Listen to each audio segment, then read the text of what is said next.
அஸ்ஸலாமு அலைக்கும். இந்த குளிர்காலம் பற்றி பார்ப்போம். அதற்கு முன்பு இந்த வீடியோவை இப்ளீஸ் பார்க்க விடாமல் தடுப்பான். எனவே அவனை எதிர்த்து லைக் செய்துவிட்டு அல்லாஹு அக்பர் என்று கமெண்ட் செய்து சப்ஸ்கிரைப் செய்யவும். ஒன்று, குளிர் நரகத்தின் நினைவூட்டல். நபி முகமது அவர்கள் கூறினார்கள், கடுமையான குளிர் நரகத்தின் குளிர்ந்த மூச்சிலிருந்து வந்தது.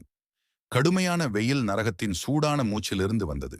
இதனால் குளிரையும் வெயிலையும் நினைத்து ஆகிரத்தை நினைவு கொள்ள வேண்டும் என்று இஸ்லாம் சொல்லுகிறது. 2, குளிரில் உடலை பாதுகாப்பது இஸ்லாமில் அனுமதி. குளிரில் சூடான உடை அணிவது உடலை காப்பது இஸ்லாமில் அனுமதிக்கப்பட்டது. ஆரோக்கியம் காப்பது ஒரு அமானத்து, பொறுப்பு. 3, குளிரில் வுழு அப்தேசம். தண்ணீர் மிகவும் குளிராக இருந்து உடலுக்கு பாதிப்பு என்றால் சூடான தண்ணீர் பயன்படுத்தலாம், அல்லது தயமும் மண் கொண்டு சுத்தம் செய்ய அனுமதி உண்டு. இஸ்லாம் எளிமையும் இரக்கமும் கொண்ட மார்க்கம். 4, குளிர்காலம் இபாதத்துக்கு சிறந்த காலம். நஃபில் நோன்புகள். குளிரில் தாகம் குறைவாக இருக்கும் இரவு தொழுகை, தஹஜுத்.